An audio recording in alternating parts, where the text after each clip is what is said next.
Lectura del Santo Evangelio según San Mateo. Jesús nació en Belén de Judá, en tiempos del rey Herodes.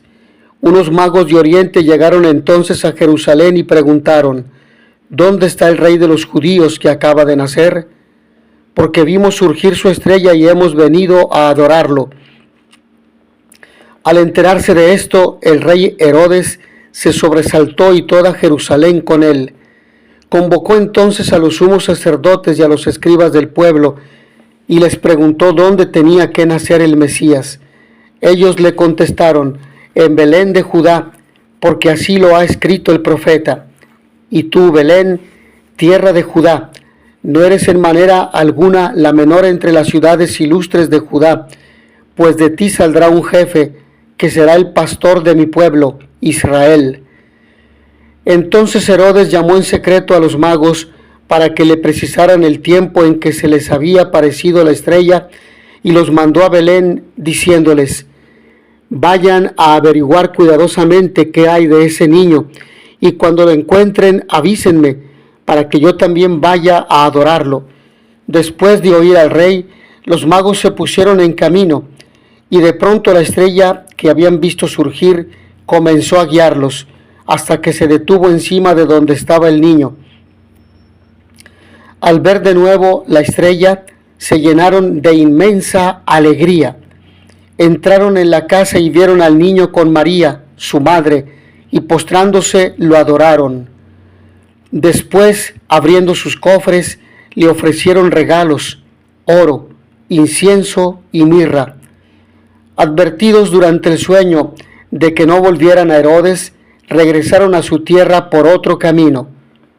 Palabra del Señor. Se llenaron de inmensa alegría. La fe supone una relación entre el Dios que se revela y el ser humano que responde a este Dios que se da a conocer. A lo largo de la historia de la humanidad, Dios se ha ido dando a conocer primero al pueblo de Israel y luego, en la plenitud de los tiempos, al mundo entero por medio de su Hijo amado, el Verbo hecho carne. Esta manifestación de Dios a la humanidad, representada por los magos venidos de tierras lejanas para adorar a Dios hecho visible en su Hijo, es la que conmemoramos en esta solemnidad de la Epifanía. En esta solemnidad de la Epifanía celebramos la manifestación de Dios, una manifestación no solo a Israel, el pueblo elegido, sino a toda la humanidad, representada aquí por los magos de Oriente que llegan a Belén para adorar al Rey de los judíos. Por ello, en la primera lectura, el texto del libro del profeta Isaías adelanta el sentido de la fiesta, el universalismo de la salvación de Dios.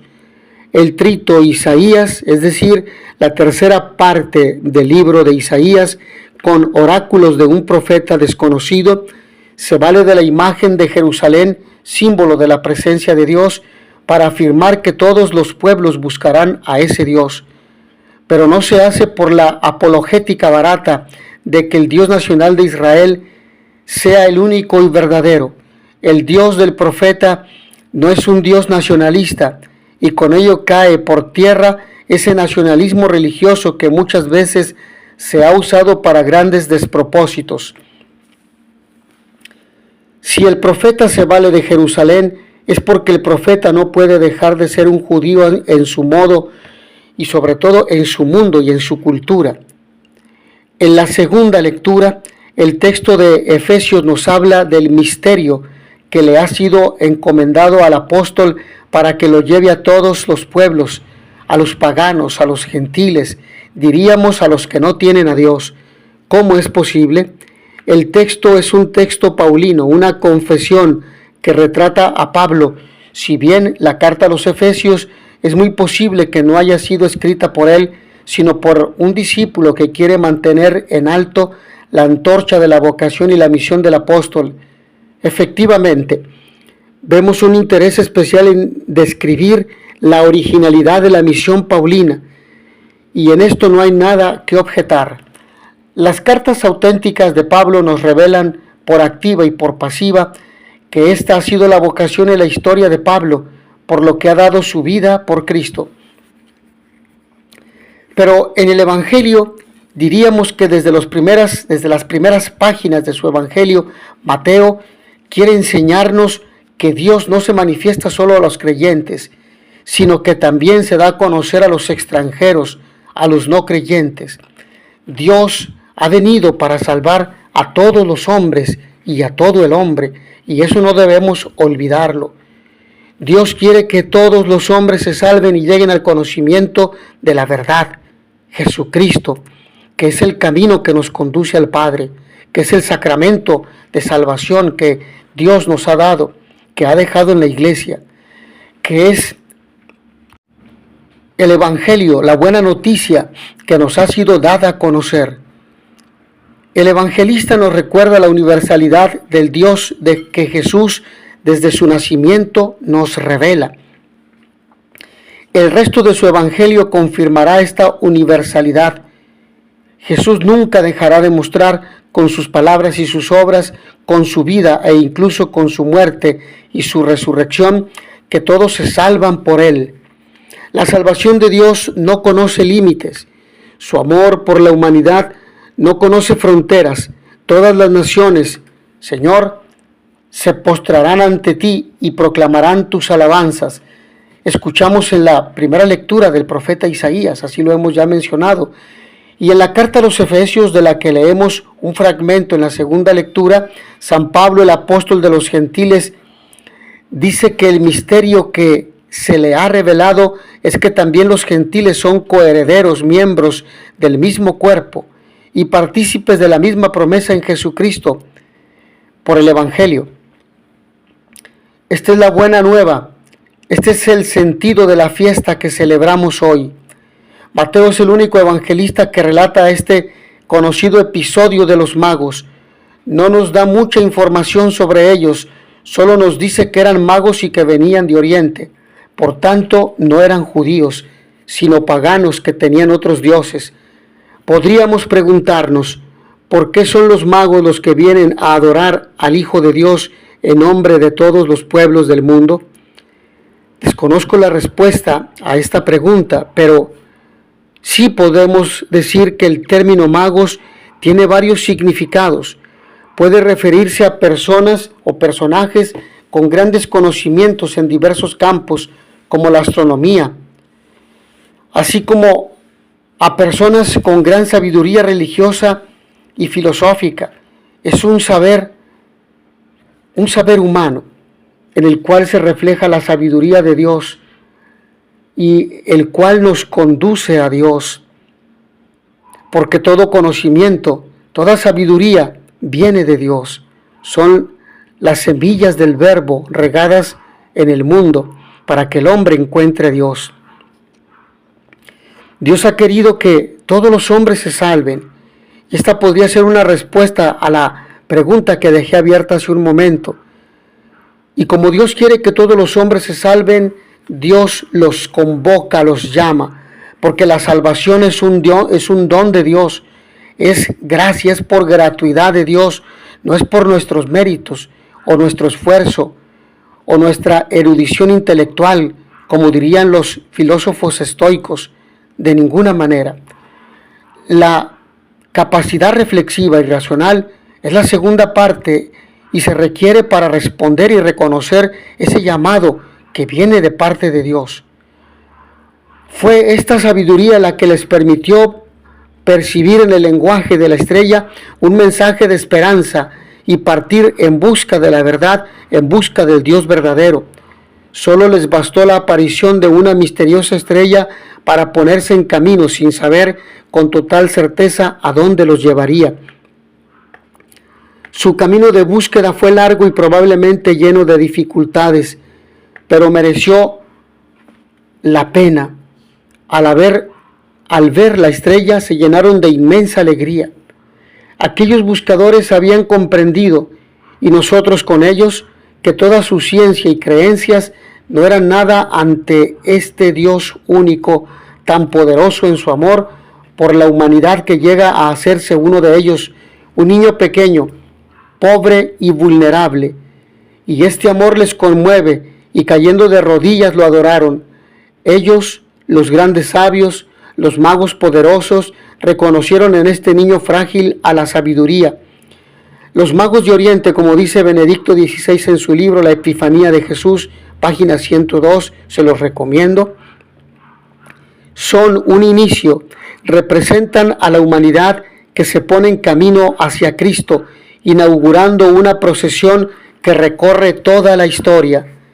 No representan simplemente a personas que ya han encontrado el camino que conduce a Cristo. Representan el anhelo interior del espíritu humano, la marcha de todos los hombres y de la razón humana hacia Cristo. El hombre tiende por naturaleza a Dios porque fuimos creados a imagen y semejanza de Dios. Y por eso en forma natural el hombre se orienta hacia Él. La estrella de la salvación de la humanidad entera. Estamos ante un texto complicado, arcaico, prefigurativo, midrásico. Todos estos adjetivos se usan a la hora de leer e interpretar el relato de Mateo sobre los magos, magoi, en griego, no reyes, que vienen en busca de una estrella. Y la verdad es que la exégesis bíblica ya ha dado numerosas muestras de madurez a la hora de interpretar un relato de este tipo, que desde luego no puede leerse histórica o fácticamente, al menos con opciones fundamentalistas. Tenemos que reconocer que nos encontramos ante una magnífica página teológica con sabor oriental y con una cristología de las primeras comunidades cristianas, especialmente la de Mateo, que vio en el texto de Miqueas, capítulo 5, versículo 1, la prefiguración de Jesús como Mesías por su nacimiento en Belén. La comunidad de Mateo, de origen judeo-cristiano, necesitó leer mucho las Escrituras del Antiguo Testamento para rastrear su identidad y aceptar a Jesús como el Mesías en todos los sentidos. Consiguientemente, es posible que en una comunidad de este tipo se viera necesario, como causa-efecto, que si Jesús es considerado el Mesías, tenga que nacer en Belén. Pero, ¿qué papel desempeñan los magos? Pues el de aquellos que, extraños al judaísmo y a su religión, han buscado y han interpretado los signos de los tiempos y se han arriesgado también a aceptar al niño de Belén como su luz. Es verdad que estos textos de Mateo, como los de Lucas, no pueden haber sido escritos sino después de que las comunidades cristianas proclamaran a Jesús resucitado. No podía ser de otra manera, pero el texto de Mateo es más especial, si cabe, porque está empedrado de alusiones a textos veterotestamentarios que se leen con el sentido de cumplimiento o de alusiones significativas. Todos los grandes personajes de la historia han tenido su estrella, como Alejandro Magno, Augusto y el rey de los judíos. No podía ser menos a la hora de presentarlo ante toda la comunidad. Desde luego, no es necesario pensar o defender que en el momento del nacimiento de Jesús se produjo una gran conjunción de Júpiter y Saturno en la constelación de Piscis. Es bastante hipotético que sea así, y tampoco podemos decir que esté contemplado en nuestra narración. Además, si esta conjunción pudiera probarse para el año 7 a.C., como algunos sostienen, todavía no se buscaría a Jesús como el rey de los judíos, porque este título no podía aplicársele desde su nacimiento, sino después de la muerte.